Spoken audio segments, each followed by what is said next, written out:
Hi, I'm Jenny Lauren Dowden for Conduit News. Recently, Washington County held a public meeting to discuss their proposed 2024 planning and rezoning ordinance.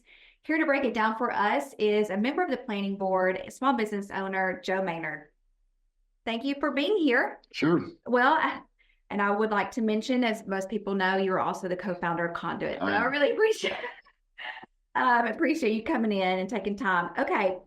Really interesting rezoning ordinance that the county is proposing. They held a public meeting.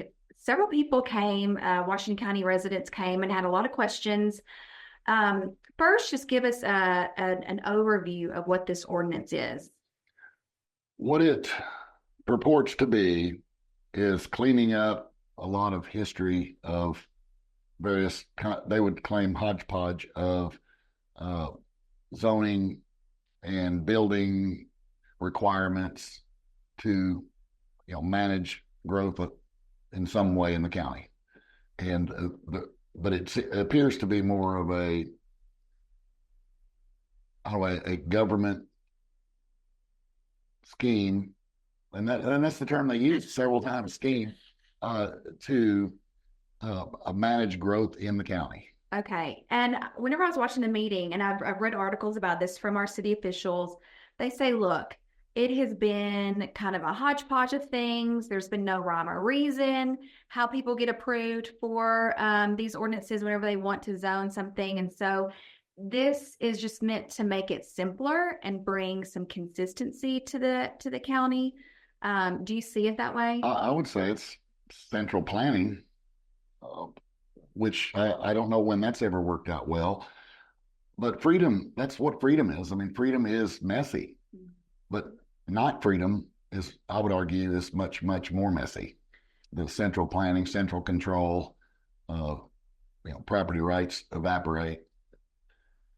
They just are trying to solve a problem, unwittingly or not.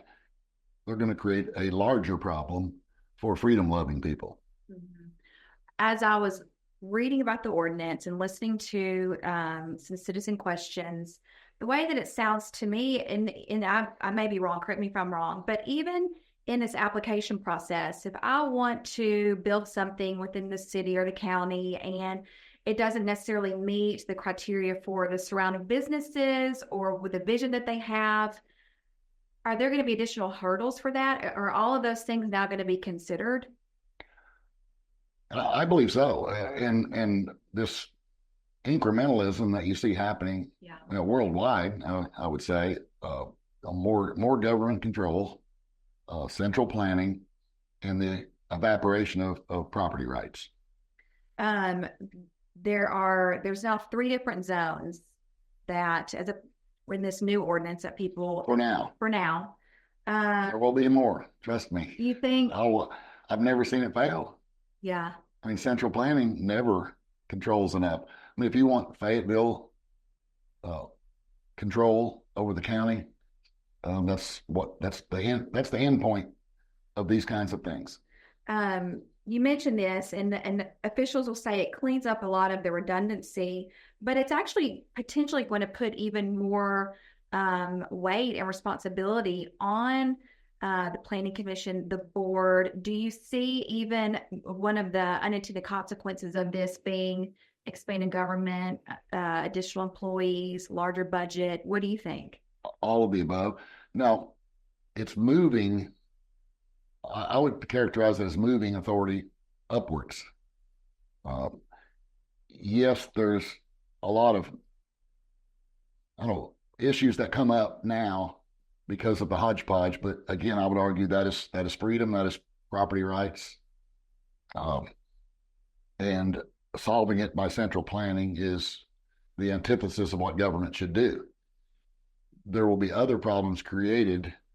For example, yes, there will be another employee. From what I read, there'll be another employee. It will be theoretically easier on the planning, and I don't know that they even need a planning unless they want to micromanage, like you said, the color of the door, or the size of the parking spaces. That will all have to be dealt with by the planning commission, but the planning department can resolve all those things. Yeah. So, I would say that they could, get rid of all the planning because, well, I think we spoke about, I asked the county judge at one point, where can a man go in this country and build what he wants to build on his own land? And he could not think of a place. And that's a shame. That's not the way it's meant to be.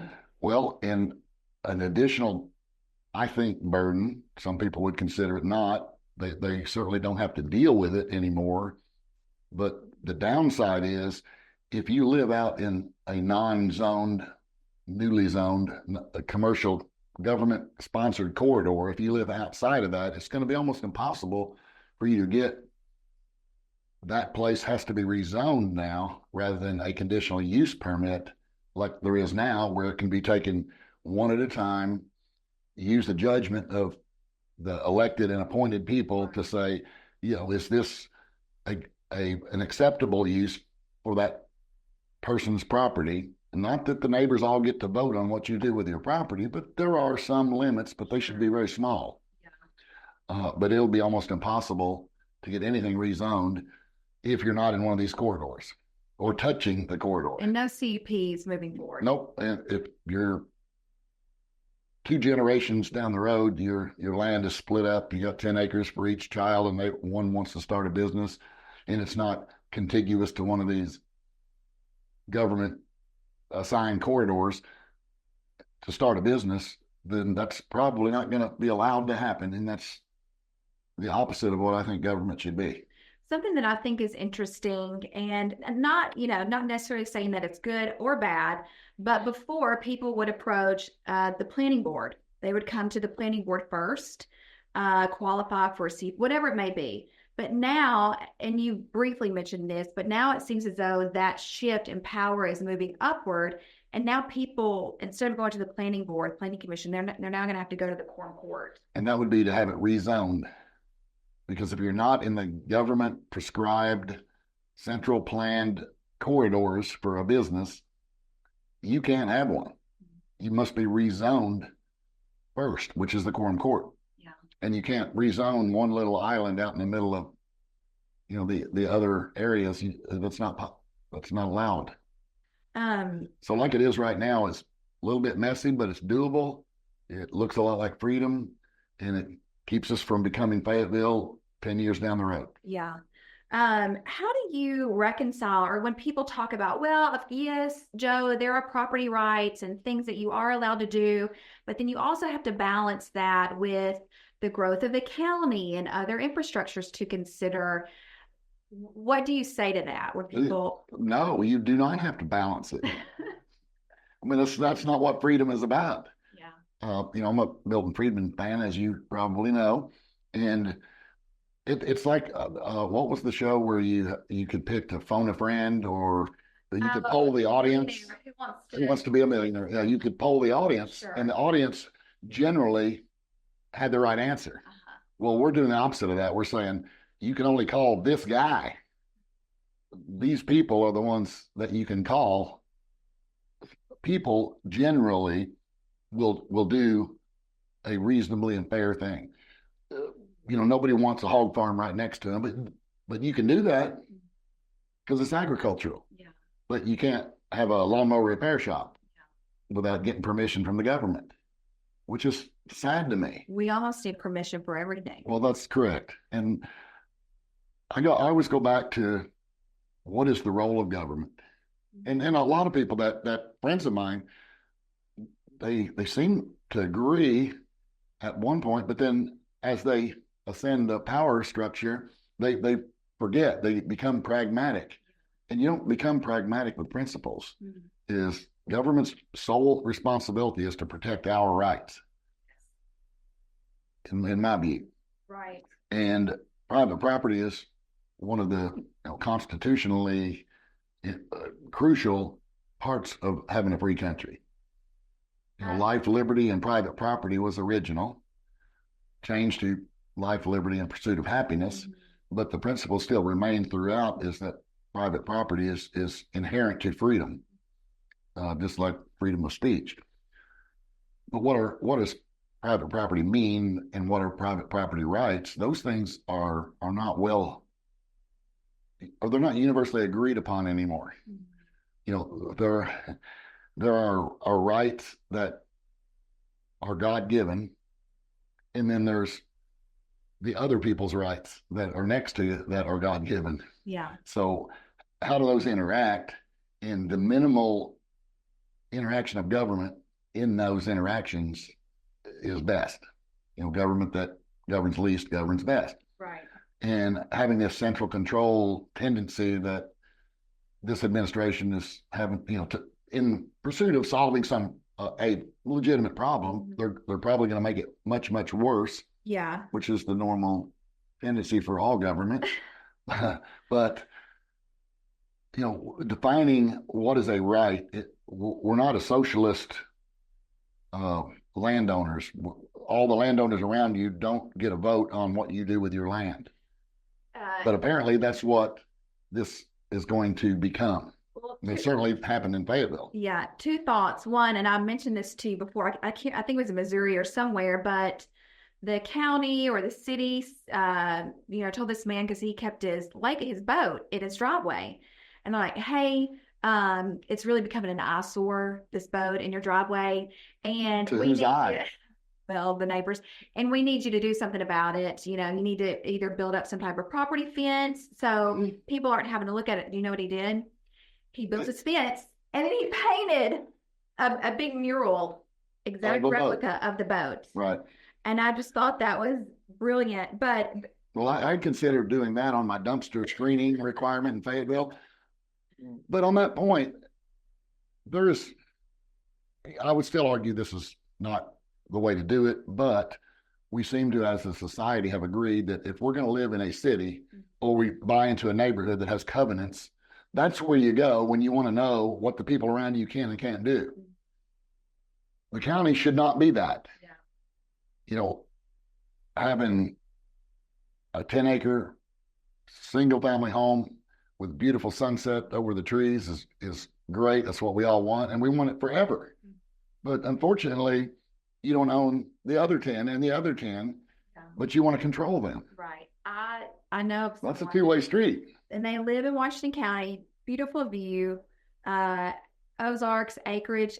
And then someone moved in close to the property within Viewside, and it has just become a junkyard of sorts, just with old cars and what have you. It doesn't matter though. You know, they want all that gone, but that's not their property and they can't do anything about it. Well, but we are trying to use that as part of the equation to balance people's rights, and it should not be any part. Right. If there was sewage running onto your property, and that affects me, or a noise, right, or dust that's coming off at an inopportune time. I mean, a hayfield, during haying season sure creates a lot of dust. Yeah, they can't complain about that, but within reason, and that's why the judgment in CUPs seems to be a better answer. I mean, we're trying to solve a problem for a few that's going to take the freedom from many. I did have one Washington County Quorum Court member, a JP, and he said that basically they're replacing an admittedly or inefficient form of government with another new giant system, which will be inevitably worse, and there will be citizen ramifications. But he said for either doing nothing or for passing this, but that this massive ordinance, which I think is whatever, 200 pages. It's a lot. It's a lot. Suggests that this is not the way to go. Well, I mean, I would ask how many people have read it and will read it before they express their for or against, and do they understand the ramifications that are going to come along with it? It's almost like you got to pass it to see what's in it. But you can bet that the central planners know what's in it. Right. Well, it's we're going to decide what you can do with your property, and you will like it. That's right. You will like it. What do you think? What would you want people to know ahead of the Quorum Court meeting, or if there's anything that you think they should do? I did hear the city or county officials say this is a big endeavor. It's not going to be rushed through. We'll have ample time to talk about this and meet about it. But even if that is the case, what would you suggest Washington County citizens do ahead of time? Well, number one, educate yourself on what it is, and then rethink really where you are. So many of these JPs, when they get elected on the Republican brand of freedom and less government, less taxes, seem to lose sight of all those things because they've got a problem and government's going to solve that problem. And I would ask them, what problem has government ever solved? Yeah. I mean, they do nothing well, but there are things that they're charged to do and should do, is protect your property and protect your life. Yeah. And they don't do them efficiently, but they do a pretty decent job in this area, at least. And when they go outside those boundaries, then that's what sets us up for failure. And I don't know how many examples that they have to, or people have to see. But call your JP and have that discussion. Does this make us more free or less free with our land? What kind of county do you want? You want Fayetteville City, along with the onslaught of a World Economic Forum type international regulations applied incrementally to your county? Because that's how it starts, and this is a start for that. I don't think there's anything malicious in the people that are doing it at this point, but it doesn't matter whether their intent is good or bad, because you know how they pave the road to hell. Yeah. And they just want to do something. Sure. But they're going to make it worse if this passes. And I'd have that conversation with the JP and certainly understand, if you live in the county and you want to start some kind of a economically positive endeavor, that you're not going to be allowed to unless you live in the corridor. And it's kind of picking a pre-selecting winners and losers. If you happen to own property on these corridors, then you're a winner. Your land value increases. Yeah.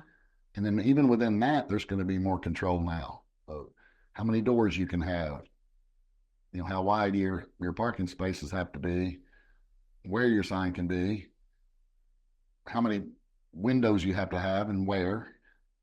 You have to have all kinds of things glommed on, and that's not how things get started.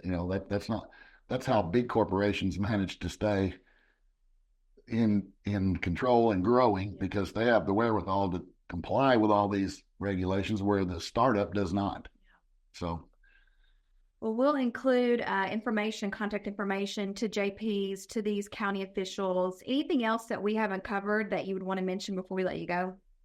How much time do you have? I don't know. It's just how much time do you need? Well, probably about 4 more hours, but I don't know if the attention span is there for that. Probably not. All right. Well, I appreciate you having this, and I hope that we'll be able to have an opportunity to talk to the Quorum Court members, have some of them on to talk about how growing government is great, and that vote for me. I'm a Republican. All right. Thank you so much, Jeff. You're welcome.